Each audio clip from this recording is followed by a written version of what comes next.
So today I'm going to be using a PDF in the background for slides or using an image in the background for slides.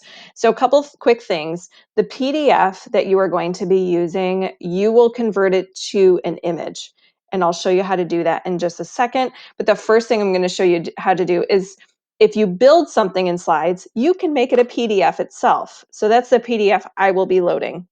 So right now I just made a table really quick on my slides.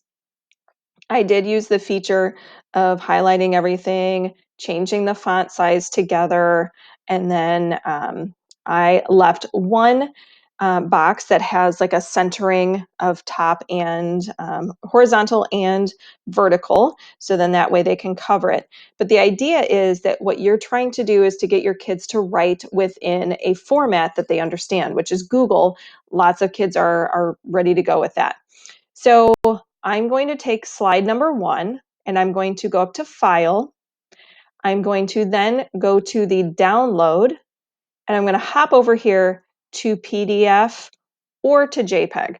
In this instance, I'm going to do a PDF because I want to show you how to upload it, but you can totally do a PNG. I'm going to actually do both so I have them in my little repertoire.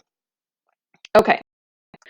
So then I would go back up to File if I just needed the PNG. I'm going to use PNG, and the reason why I'm going to use that is so that way when I stretch it and it goes to span the size of the slide, then I am good to go. Okay. The other thing that you will probably notice that I already had set up from the get-go was when I went to File, I also have the option for a page setup to be different.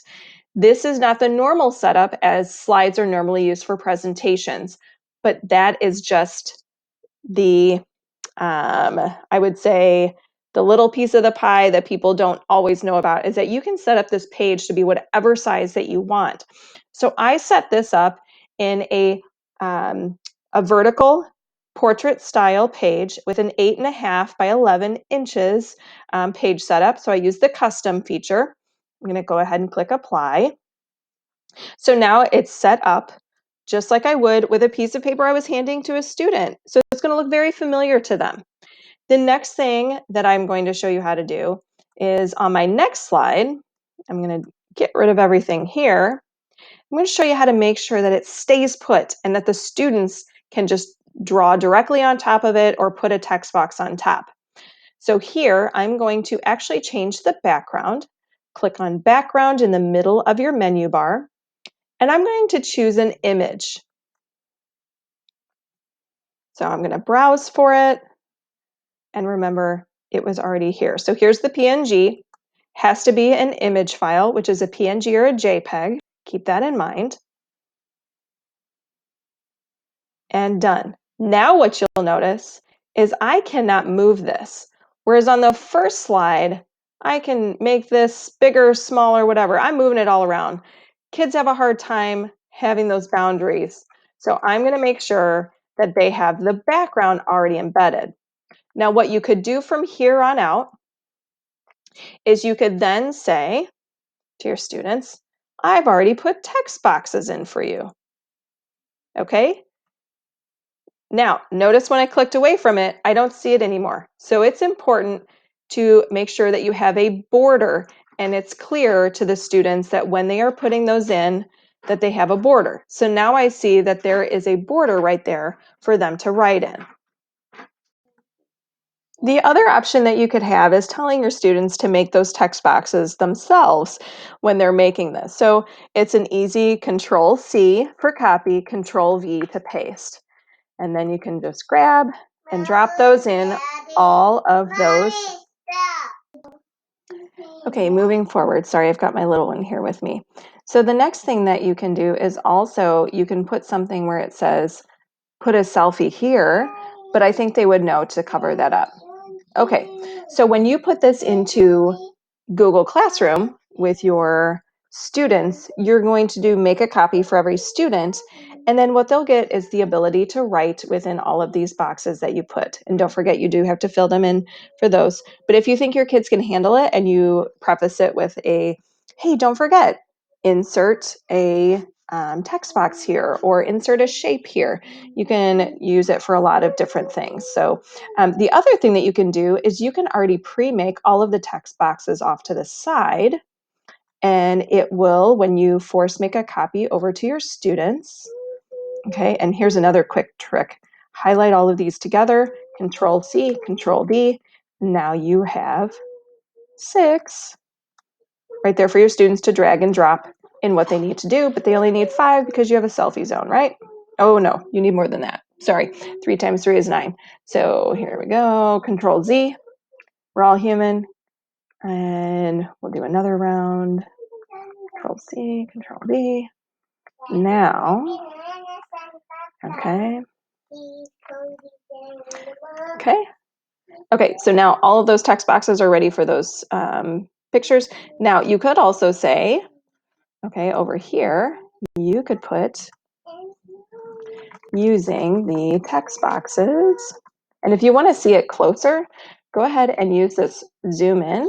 So you can zoom in as you're typing, and then you can go back to using your tool, text boxes, to complete this slide.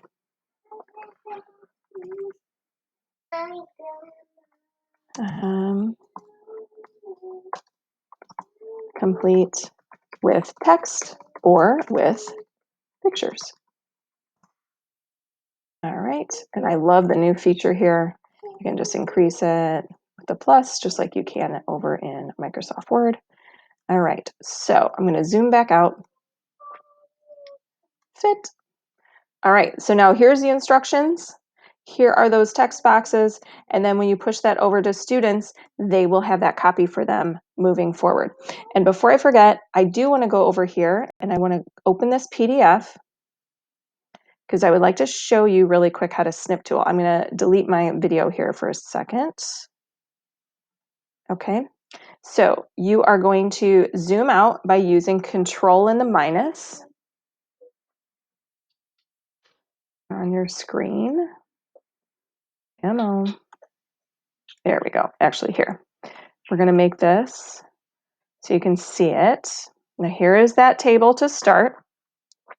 Now I'm going to use my snipping tool. So this is if you already had a PDF from, say, a publisher or something that you're unable to get your students that, that PDF and that worksheet or whatever that supplemental material is. You do a snipper. There it is. We're going to save that as an image. So it's going to save as a PNG. Background for worksheet 1. Okay.